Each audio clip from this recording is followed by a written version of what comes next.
Halo semuanya, selamat datang kembali di kelas online One Little Step yang dimana kali ini teman-teman kelas online kita akan mempelajari terkait dengan materi baru, yaitu materi pertama kita dari kelas ADSI atau Analisis Desain Sistem Informasi. Nah, materi kali ini kita mulai dengan materi yang biasa, yaitu adalah materi terkait dengan pengantar teman-teman. Seperti biasa, kalau nanti kalian paham dengan materi ini, kalian bisa klik tombol like. Dan jangan lupa, kalau kalian tidak ingin ketinggalan upload-upload materi terbaru atau konten-konten terbaru dari One Little Step, kalian bisa klik tombol subscribe. Oke, thank you. Langsung aja kita mulai pada pembahasan kita yang pertama. Oh iya, seperti biasa teman-teman. Jangan lupa diperhatikan terkait dengan setiap materi, karena di setiap materi penjelasannya bisa tersisip terkait dengan tugas. Gitu ya teman-teman ya. Ready or not, mari kita mulai untuk pembahasan kita yang pertama. Check this out. Oke, baik. Sebelum kita masuk pada pembahasan kita yang pertama, teman-teman, pasti akan ada pertanyaan dulu terkait dengan ini, sistem informasi. Nah, sebelumnya, kenapa sih kita harus membahas terkait dengan sistem informasi dulu? Kok nggak langsung masuk analisis desain sistem informasi adalah bla bla bla bla, seperti itu? Karena, teman-teman, sebenarnya, hal paling mendasar terkait mempelajari analisis desain sistem informasi adalah kalian harus paham dulu, apa itu sistem informasi, teman-teman. Nah, teman-teman, menurut pendapat teman-teman semuanya, kira-kira apa sih sistem informasi itu? Nah, jawabannya kalian nanti ini bisa disampaikan di kolom komentar ya teman-teman ya.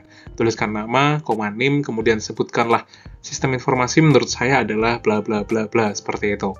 Nanti untuk penjelasannya akan kita bahas masing-masing di kelas minggu depannya. Kemudian teman-teman, kita bisa langsung masuk pada pembahasan kita yang selanjutnya terkait dengan apa itu sistem informasi, menurut beberapa pakar ya teman-teman ya. Oke, langsung aja cek pada pembahasan kita yang pertama. Check this out. Oke teman-teman, setelah kalian menjelaskan terkait dengan apa itu sistem informasi di pembahasan atau di penjelasan tadi yang pertama teman-teman. Nah, kali ini saya akan menjelaskan terkait dengan sistem informasi dengan dari definisi beberapa pakar. Di sini saya mengambil dari yang pertama O'Brien, teman-teman. Di sini O'Brien menjelaskan bahwa sistem informasi itu adalah suatu kombinasi teratur. Teraturnya adalah teratur dari apapun, teman-teman. Baik dari people, hardware, software, maupun database yang mengumpulkan, mengubah, dan menyebarkan informasi di dalam suatu bentuk organisasi. Nah, teman-teman, kalau nanti ada yang tanya, people, hardware, software, database ini apa sih sebenarnya? Dia nanti akan saya jelaskan di pembahasan yang selanjutnya terkait dengan elemen-elemen dari sistem informasi, teman-teman. Kemudian yang selanjutnya, pengertian dari Cegielski, yaitu menjelaskan bahwa sistem informasi adalah proses mengumpulkan, memproses, menganalisis, dan menyebarkan informasi untuk tujuan tertentu. Ini menurut dua pakar yang berbeda ya tentunya, tapi tujuan sebenarnya yang sama adalah sistem informasi itu mengumpulkan, mengubah, dan menyebarkan informasi, memprosesnya, menganalisis, sehingga nanti itu informasinya dapat dipakai untuk mencapai suatu tujuan, seperti itu. Tapi kalau dalam penjelasan biasanya teman-teman, untuk sistem informasi itu paling gampangnya adalah dia merupakan kumpulan dari unsur-unsur dan elemen-elemen yang saling bekerja sama, saling terhubung satu sama lain, yang berhubungan untuk membangun atau untuk mencapai suatu tujuan tertentu. Jadi unsur-unsur atau elemen-elemen ini saling terkait, saling bekerja sama satu sama lain untuk mencapai suatu tujuan tertentu atau sebuah tujuan. Gitu teman-teman. Nah, pembahasan kita yang selanjutnya, karena di sini kalian sudah paham terkait dengan sistem informasi, kita akan mulai masuk pada pembahasan kita terkait dengan elemen-elemen dulu teman-teman. Sebelum kita masuk kepada pembahasan analisis desain sistem informasi ya, jadi kita akan masuk pada pembahasan kita yang selanjutnya terkait dengan elemen-elemen dari sistem informasi. Oke, masuk pada pembahasan kita yang selanjutnya tadi sudah dijelaskan terkait dengan elemen sistem informasi. Yang pertama elemennya adalah user atau pengguna. Yang kedua itu adalah hardware teman-teman untuk elemen sistem informasinya. Lalu yang selanjutnya adalah network atau jaringan komputernya. Yang selanjutnya lagi adalah perangkat lunak untuk client servernya atau bisa dibilang adalah softwarenya teman-teman. Lalu yang selanjutnya ada sistem basis datanya atau database-nya. Lalu yang selanjutnya adalah interaksi antara manusia dan komputer. Lalu prosedur operasionalnya. dan juga prosedur pemeliharaan, serta yang terakhir adalah pengolahan data non-komputer. Bagaimana mengolah data yang manual menjadi data yang terkomputerisasi, teman-teman. Nah, kalau ditanya, kenapa harus ada user? Ya, kalau tidak ada yang menggunakan, sistem informasi juga tidak akan ada inputan yang dimasukkan. Kemudian, kenapa harus ada perangkat keras? Sistem informasi itu dibangun dari software, sistem, teman-teman. Nah, untuk menjalankan sebuah sistem, kita perlu yang juga namanya hardware. Kemudian, kenapa harus ada jaringan komputer? Karena bisa terintegrasi data dengan baik untuk sistemnya. Kemudian, untuk perangkat lunak sudah pasti. Sistem itu dibikin dengan menggunakan rekayasa atau dengan desain dari perangkat lunak, teman-teman. Dan basis data, oh pasti teman-teman, nggak ada basis data, tidak ada data-data yang dikumpulkan. Lalu interaksi antara manusia dan komputer, kalau tidak ada interaksi atau manusianya tidak mencoba, sistem juga tidak akan berjalan. Begitu juga prosedur operasi, prosedur pemeliharaan, dan juga pengolahan datanya, karena user adalah hal utama dalam elemen sistem informasi. Begitu juga untuk si elemen-elemen yang lainnya ini. Oke, pembahasan kita yang selanjutnya, setelah kita membahas terkait dengan sistem informasi, elemen sistem informasi, pembahasan kita yang selanjutnya masuk pada analisis desain sistem informasi. Baiklah teman-teman, langsung aja, analisis desain sistem informasi. Sebenarnya dia ini apa sih? Dia ini merupakan suatu proses penguraian dari suatu pokok, dan mereka ini menyelidiki keadaannya sebenarnya dalam sebuah entitas. Gunanya untuk mencari indikasi, komponen, dan unsur-unsur penting dalam membangun sebuah sistem informasi yang baik. Bisa dibilang, teman-teman, analisis desain sistem informasi ini bertujuan untuk membuat atau meredesain atau meningkatkan atau mengembangkan dari sistem informasi yang sebelumnya. Apakah dia ini sudah bagus atau belum? Kalau sudah, kita akan tingkatkan lagi. Kalau belum atau masih ada error-error, maka sistem informasi ini layak untuk diperbaiki. Itulah tujuan atau gambaran sedikit terkait dengan analisis desain sistem informasi. Nah, yang selanjutnya kita akan masuk pada langkah-langkah dari dasar analisis sistem, teman-teman. Kenapa? Karena hal terkuat atau hal yang paling penting dalam sebuah analisis desain sistem informasi, kita harus memahami terlebih dahulu terkait dengan analisis sistem itu bagaimana sih. Karena di situ nanti akan ada 4 fase atau 4 tahapan yang harus kalian tahu terkait dengan sebuah analisis sistem. Oke, langsung aja masuk pada pembahasan kita yang selanjutnya terkait dengan analisis sistem, teman-teman. Masuk pada langkah-langkah dasar analisis sistem yang pertama, yaitu adalah identify. Maksudnya identify di sini atau kita mengidentifikasikan apa sih? Kita di sini mengidentifikasikan masalah, penyebab masalah, titik keputusannya bagaimana, serta personil-personil kuncinya atau key partnership-nya. Maksudnya di sini kita harus cari tahu dulu masalahnya tuh apa sih sebenarnya di dalam sistem ini dan penyebab masalahnya tuh apa. Kalau sudah kita tahu, kita mengidentifikasikan kira-kira untuk titik keputusannya itu di mana sih? Keputusan yang bisa diambil untuk memperbaiki ini bagaimana? Memperbaiki, mengembangkan yang baru, atau membuat lagi yang baru? Nah, setelah kita tahu, kita harus cari tahu juga, atau orang-orang yang terkaitnya itu, kayak partnership-nya atau personil-personil kuncinya, ini siapa aja? Sehingga kita nanti bisa tahu, oh iya ternyata orang-orang yang terlibat tuh ini. Sehingga nanti kita ke depannya saat mau melakukan analisis sistem yang selanjutnya, kita bisa tahu, oke, masalahnya ini, penyebabnya masalah ini, kemudian keputusannya seperti ini, dan orang-orang yang terlibat ini. Oke, yang selanjutnya kita masuk pada langkah-langkah dasar analisis sistem yang kedua, yaitu understand, teman-teman. Lanjut. Langkah-langkah dasar analisis sistem yang selanjutnya, teman-teman, adalah understand. Understand di sini kita itu bagaimana sih? Kita itu memahami kerja dari sistem yang ada, teman-teman. Nah, setelah kita memahami dari kerja sistem yang ada, kita mulai menentukan nih jenis penelitiannya apa, kemudian merencanakan jadwal penelitian, kemudian nanti kita mengatur jadwal wawancara dan jadwal observasi, serta jangan lupa pengambilan sampelnya bagaimana. Lalu setelah kita tahu semua, kita lalu mulai melakukan penugasan penelitian, kita membuat agenda wawancara, setelah itu nanti hasil penelitian kita kumpulkan. Itu di tahap dasar analisis sistem yang kedua, yaitu understand.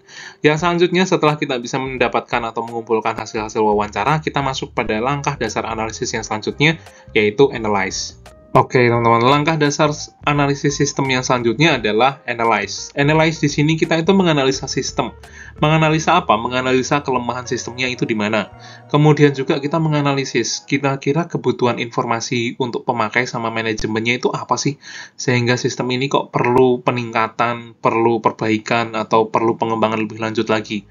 Di tahapan analyze ini nanti, teman-teman, setelah kalian bisa mengidentifikasikan atau menganalisis kelemahan sistem dan juga kebutuhan informasi yang dibutuhkan itu sebenarnya apa, kalian nanti bisa masuk ke dalam tahapan yang keempat, yaitu reporting. Lanjut untuk pembahasan kita yang selanjutnya terkait dengan langkah reporting. Oke, masuk pada langkah-langkah dasar analisis sistem kita yang terakhir, yaitu kita di sini melakukan reporting atau kita membuat laporan hasil analisis. Laporan ini sebenarnya dilakukan untuk apa sih?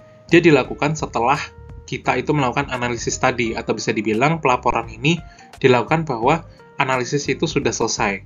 Nah, di sini setelah kita bikin laporan ini, berarti kita harus memberikan konfirmasi atau meluruskan kesalahan pengertian mengenai apa yang telah ditemukan dan dianalisis oleh analis sistem, tetapi tidak sesuai menurut manajemen, atau dari pihak manajemen ngomong bahwa, oke, ternyata itu di bagian fungsi ini kurang, tapi setelah kita analisis ternyata nggak ada masalah.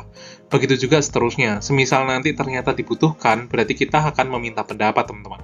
Nah, dibutuhkan dalam artian apa? Semisal ternyata itu tadi tidak sesuai dengan pihak manajemennya, berarti kita minta pendapat dan saran dari pihak manajemen. Kira-kira mau dilakukan perbaikan di bagian mana, atau dilakukan penambahan fitur, atau dilakukan pengembangan di bagian mana, atau mungkin mereka mintanya seperti apa, sehingga kita nanti punya gambaran untuk mengembangkan lagi atau memberikan saran pengembangan selanjutnya, atau saran untuk bikin sistem baru, atau bagaimana, teman-teman. Nah, kalau misal mereka dari pihak sana, oke, konfirmasi sama kita kayaknya butuh pengembangan fitur, kita kayaknya butuh untuk bikin aplikasi baru, atau kita butuh untuk pengembangan lagi di bagian ini, bagian itu, dan sebagainya. Oke, kita minta persetujuan dulu kepada pihak manajemen untuk melakukan tindakan selanjutnya, karena kalau kita nggak minta persetujuan, teman-teman, berarti kita bisa dibilang kayak main ambil tindakan sendiri, teman-teman. Nah, ini nanti nggak benar, karena posisinya kalau nanti ada salah atau apa, tidak sesuai lagi dengan pihak manajemen, kita asal ngambil keputusan, berarti bisa dibilang kita nggak profesional, teman-teman. Nah, tapi kalau kita minta persetujuan dulu dan pihak mereka setuju, berarti oke, datanya, baik dari fungsinya, dari informasi apa aja, sistemnya, kita siap untuk ngolah atau mengelola lagi menjadi sistem yang baru, atau mengembangkan menjadi tahapan sistem yang lebih baik lagi. Nah, kalau mereka tidak minta persetujuan ini, berarti kita cukup sampai di titik bikin reporting. Tapi kalau mereka minta kita untuk bikin lagi, kita minta persetujuannya mereka, berarti oke, kita baru bisa masuk tahapan pengembangan, teman-teman. Gitu. Jadi nggak bisa sembarangan kalian langsung bilang bahwa, oke, kita analisis desain, kita langsung analisis, langsung bikin desain lagi baru atau pengembangan lagi. Nggak bisa, teman-teman. Kalau sistemnya masih dirasa masih bagus atau cuman perlu maintenance aja, berarti kita hanya menyarankan maintenance. Tapi kalau misal dari sistemnya butuh untuk dikembangkan lagi atau dibuat lagi sistem yang baru, berarti baru kita ambil tindakan untuk melakukan desain ulang, gambaran lagi, dan sebagainya menggunakan yang namanya SDLC atau System Development Life Cycle. Nah, SDLC itu seperti apa sih? Itu ada di penjelasan kita yang selanjutnya. Tapi untuk langkah dasar analisis sistem ini cukup sampai di sini. Oke, kita lanjut kepada pembahasan kita yang selanjutnya terkait dengan SDLC, teman-teman. Oke, teman-teman, masuk pada pembahasan kita yang selanjutnya, yaitu terkait dengan SDLC. Nah, SDLC di sini itu ada 6 tahap, teman-teman. Mulai dari yang pertama itu analisis sistem, kemudian yang selanjutnya masuk pada perancangan sistem, lalu masuk pada pembangunan dan testing sistem, lalu setelah jadi nanti kita implementasi. Kalau nanti secara operasi dan perawatan atau maintenance-nya secara penjalanan aplikasinya butuh bantuan kita bantu juga. Nah, kalau nanti sudah dirasa perlu ada evaluasi sistem, kita lakukan evaluasi sistem. Nah, begitu seterusnya. Setelah evaluasi sistem dilakukan, kalau ada kekurangan atau perlu ditambahkan lagi, kita lakukan analisis lagi. Kita rancang lagi, bangun testing lagi, kemudian implementasi, dan begitu terus seterusnya untuk si sistem development lifecycle ini. Nah, kalau ditanya, sebenarnya masing-masing sistem ini apakah kepakai semua? Kalau posisinya kita hanya sebagai pengembang, cukup sampai di implementasi sistem. Tapi kalau kita sampai menjadi bagian dalam instansi atau organisasi atau perusahaan ini, atau jadi tim IT-nya, kita bisa sampai yang di tahap evaluasi sistem, analisis sistem, muter lagi, dan sebagainya seperti itu. Tapi kalau hanya kita cukup menjadi seorang pengembang, kita cukup sampai di implementasi. Dan biasanya kalau cukup sampai di implementasi, dari pihak sana butuh bantuan kita lagi untuk mengecek, ya tetap akan jalan lagi sih operasi dan perawatan, serta evaluasi sistemnya. Nah, itu adalah gambaran sedikit penjelasan terkait dengan si SDLC ini. Untuk penjelasan masing-masing tahapan, kita akan bahas di penjelasan selanjutnya. Masuk pada tahapan dalam SDLC kita yang pertama ya teman-teman ya. Tahapan kita yang pertama itu dimulai dari si analisis sistem. Analisis sistem ini ngapain? Kita itu menganalisis kelebihan dan kekurangan sistem. Juga fungsi sistemnya bagaimana, sampai di pembaruan yang dapat diterapkan. Karena ada beberapa sistem yang di pembaruan yang terbaru itu tidak bisa dipakai perlu dibikin lagi sistem yang baru. Nah, di dalam bagian ini, tahapan ini, itu juga termasuk dalam bagian perencanaan. Atau bisa dibilang itu bagian lain yang termasuk dalam tahapan perencanaan itu kayak alokasi sumber daya, perencanaan kapasitas, penjadwalan proyek, estimasi biaya, sama penetapannya nanti ke depannya seperti apa. Itu untuk di dalam bagian analisis sistem ini. Karena di dalam bagian analisis sistem ini, seperti yang di tahapan analisis tadi, itu termasuk dalam identify, understand, kemudian analyze, sama reporting. Nah, setelah analisis sistem ini, kita masuk pada tahapan yang selanjutnya, yaitu perancangan. Semisal di dalam tahapan tadi kan sudah saya jelaskan, ada reporting. Kalau nanti mereka setuju untuk dilakukan pengembangan lagi atau perubahan lagi, kita baru melakukan tahapan perancangan. Tapi kalau tidak, cukup sampai di analisis sistem. Berarti mereka hanya minta tolong kita untuk mengecek sistemnya. Nah, kalau di tahapan perancangan sistem, ini kita mendesain software, atau bisa dibilang kita bikin software. Nah, tahapan ini bisa nantinya itu menghasilkan prototype dan beberapa output lain, seperti kayak dokumen yang berisi desain, kemudian pola, dan komponen yang diperlukan untuk mewujudkan proyek. Kemudian nanti akan dilakukan rancangan yang menghasilkan yang namanya blueprint atau cetak biru sebuah sistem. Yang mana nanti gunanya untuk apa? Gunanya untuk pengembangan lagi nanti di tahapan selanjutnya. Nah, teman-teman, kalau ditanya, kalian di dalam mata kuliah ini ngapain? Kalian sebenarnya nanti akan terlibat dalam si SDLC ini, teman-teman. Cuman di sini kalian akan saya berikan pengantar dulu, kalian paham nggak terkait dengan si analisis desain sistem informasi ini. Masuk pada tahapan SDLC kita yang ketiga dan keempat.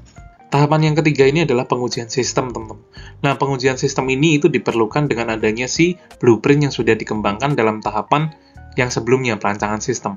Nah, kenapa? Karena dalam pembuatannya kita butuh gambaran atau rancangannya itu seperti apa, blueprint-nya seperti apa, sehingga di bagian developer itu nanti lebih gampang untuk mengeksekusinya.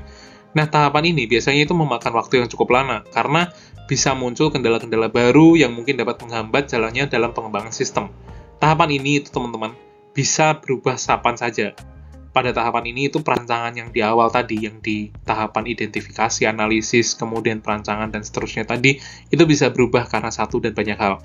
Karena apa? Di dalam tahapan pembangunan ini bisa terjadi kayak, oke, sistem ini kayaknya, atau fungsi ini kayaknya nggak perlu dijalankan dulu deh, perlu nanti aja, dan sebagainya, kita ngembangin sebagian dulu, kayak gitu. Itu nanti bisa mengubah gambaran dari perancangan-perancangan di awal. Nah, kalau sistemnya di sini sudah dibangun, tahapan yang keempat, kita mulai melakukan yang namanya pengujian sistem. Pengujian sistem di sini maksudnya adalah setelah sistem selesai dibuat atau perangkat lunaknya sudah diproduksi, maka kita harus menguji dulu apakah ini sistem bisa dipakai atau enggak. Nah, sistem ini penting dilakukan sebelum software atau sistem itu digunakan. Karena tahapan pengujian sistem harus dijalankan untuk mencoba apakah sistem yang dikembangkan dapat bekerja optimal atau enggak, teman-teman. Nah, kalau misal belum optimal, ya berarti di redesign ulang atau dibangun ulang lagi. Tapi kalau udah bagus, cukup optimal, berarti udah bisa dijalankan dengan tahapan nanti yang selanjutnya. Nah, ada beberapa hal yang harus diperhatikan dalam tahapan pengujian ini. Seperti yang pertama, kemudahan pengguna sampai pencapaian tujuan dari sistem yang sudah disusun sejak perencanaan awal. Itu sudah berjalan dengan baik atau belum? Atau sudah sesuai atau belum?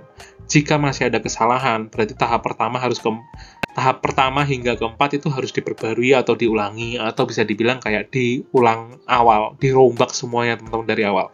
Karena posisinya berarti ada yang salah atau ada yang keliru di tahapan-tahapan yang sebelumnya, di tahapan analisis, perancangan, sampai pembangunan sistemnya. Tapi kalau nggak ada masalah di tahapan pengujian ini selesai, berarti kita bisa masuk ke dalam tahapan SDLC yang ke-5 dan juga ke-6. Oke, lanjut pada tahapan SDLC yang selanjutnya ya, teman-teman ya. Lanjut di tahapan yang ke-5 dan juga yang ke-6.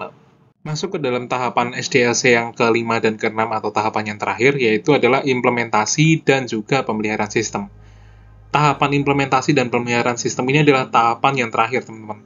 Tahapan terakhir yang akan menjadi permulaan fase yang baru, yaitu penggunaan. Di dalam tahapan ini yang paling penting itu adalah tahapan pemeliharaan, teman-teman. Karena apa? Pemeliharaan ini sangat penting untuk memastikan sistem itu bekerja dengan optimal setiap saat. Nah, biasanya langkah-langkah yang harus dilakukan itu untuk melakukan pemeliharaan sistem, kita bisa melakukan survei dan penilaian terhadap kelayakan sistem yang sudah dikembangkan, menganalisis dan mempelajari sistem yang sudah ada dan sedang berjalan, kemudian melakukan pemecahan masalah dalam pengembangan sistem. Juga menentukan penggunaan hardware dan software yang tepat itu seperti apa. Dan jangan lupa, kita merancang dan mengembangkan sistem baru dan memelihara dan juga meningkatkan sistem yang baru jika diperlukan. itu adalah di tahapan implementasi dan pemeliharaan sistem ini, teman-teman. Ini adalah tahapan final yang harus kalian lakukan ketika nanti sudah melakukan tahapan-tahapan dari mulai analisis, perancangan, pembangunan, pengujian, dan akhirnya masuk tahapan implementasi dan pemeliharaan ini. Ini adalah beberapa gambaran dari tahapan sistem SDLC, teman-teman, atau tahapan dari System Development Life Cycle. Terkait dengan hal ini, kita akan langsung masuk pada jenis-jenis metode SDLC yang nanti akan ada berbagai macam metode yang mungkin bisa kalian pakai untuk pengembangan sistem yang kedepannya. Oke, lanjut ke dalam pembahasan kita yang selanjutnya terkait dengan jenis-jenis metode SDLC, teman-teman. Di dalam metode SDLC ini, teman-teman, itu pasti kalian kalau udah pernah mengembangkan atau membuat sebuah sistem, kalian pasti udah nggak awam lagi sama metode-metode ini. Yaitu ada metode prototyping, waterfall, spiral, V-model, Big Bang model, RAD, case tool, formal method, agile method, extreme programming, sama Scrum.